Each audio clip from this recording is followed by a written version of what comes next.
So the Monitor's quest in this book has continued. We get to meet John Deegan, and a whole bunch of talk about whether it's Freaky Friday or Quantum Leap. And I ask, why can't it be both? Welcome to the heart of the stories we tell. My name is Rob, and tonight I will be reviewing.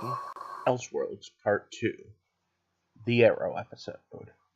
Alright, so let's just do a quick reminder of what happened last night on The Flash. We have at least one super multiversal controller on the loose. He's using a book of mysteries to change history. Oh, and for those of you that don't know, what I do here is I review stories, come up with thought processes on how and why we tell stories, and pay way too much attention to detail in stories about superheroes. If that sounds interesting, click subscribe. But okay, so this is far from the first crossover that we've had. In fact, between the music one, the original Flash Arrow one, we just had a whole bunch. In fact, I love the fact that for a moment, um, oh, Diggle, what's Diggle's Spartan? Diggle is Spartan even says, man, body swapping after Nazis and aliens. How did I not see this coming? Well, with a red sky, maybe you should be looking for an anti-monitor too, and maybe a crisis. But that's still coming up. In general, this episode was fun, but there were a couple things that really made it arrowy. Let's talk about it in the spoiler section as we enter Elseworld. So once again, it's stop. Spoiler time. Okay, so the Monitor gave the book to John Deegan, and that was at the beginning of last week's episode. And then we had the whole Amazo thing, and there was a bunch of filler, but it was good filler because it was giving us the new status quo. I like the fact that with the swap around of powers and who got what, I also like the fact that there's still at least a little bit of a question as to what the Monitor is doing. Now, tonight we have a bunch of things going on, including our first spotting of someone that they say looks like Jay Garrick, but of course we know is Barry from the other world. And he says if you get the book, you can undo this. And I wonder, what is it you're undoing? But alright, so we end up in Gotham, and of course, where do we end up in Gotham? Arkham Asylum.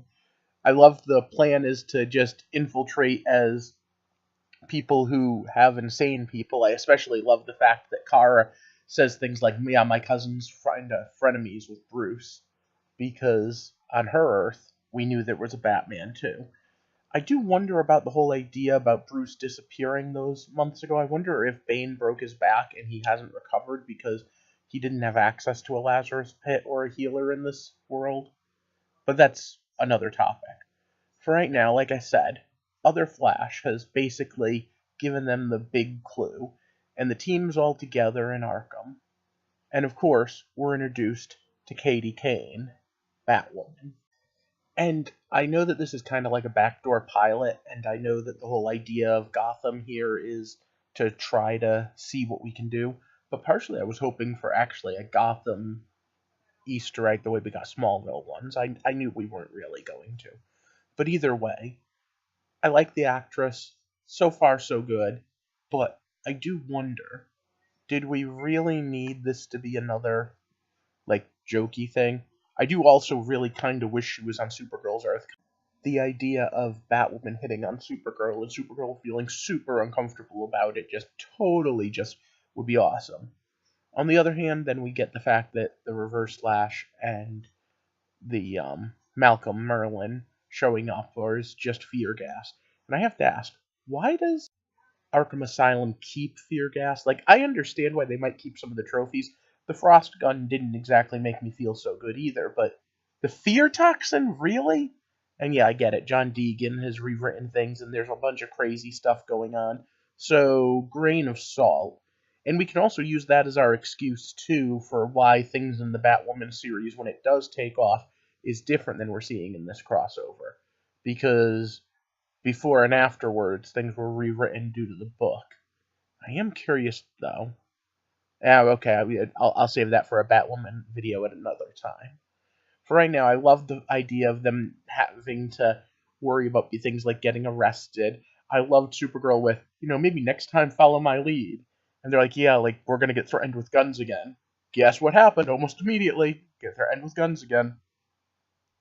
I also love the fact that Barry pulling an Oliver got Oliver mad at him because Oliver would have done the exact same thing, which is pretty awesome.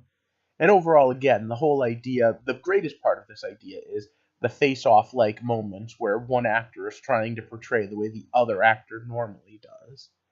And I did also especially like Curtis Holt being all like, "You get the Quantum Leap reference? You are definitely not Oliver Queen. Because if there's anyone that's not getting a pop culture reference from sci-fi, it's Oliver Queen." But alright, then we get introduced to Psycho Pirate. Kinda, sort of. And since Psycho Pirate's such a big, important player in most of the crises, I really thought that was going to matter more. To be honest, I felt like this episode could have stretched a little more.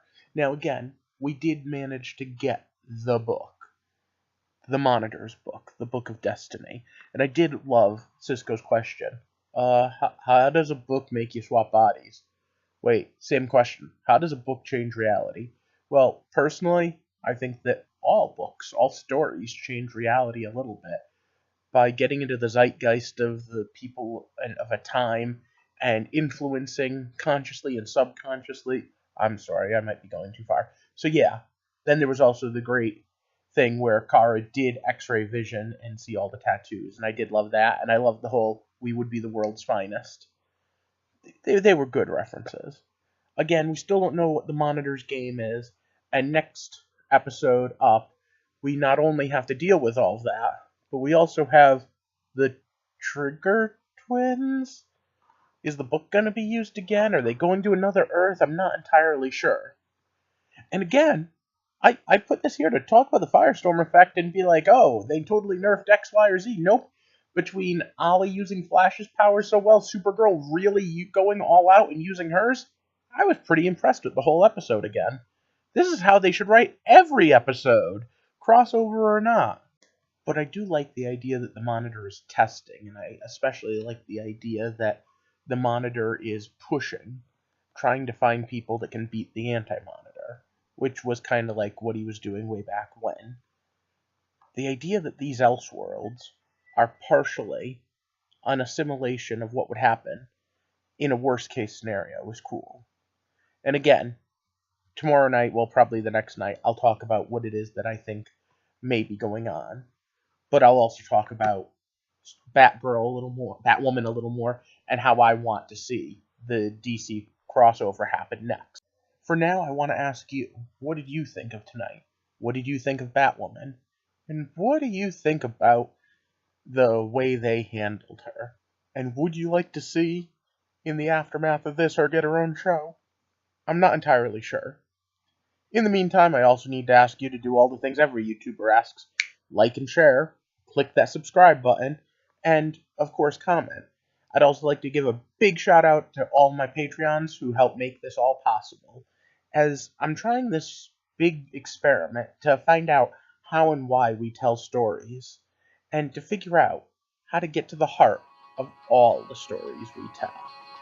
Starting next year, I'm not going to have these end cards anymore, I guess, because I guess the annotations are going away. I don't know what else is going to change, but going forward, I hope you join us. I hope you have a good night, and thanks for watching.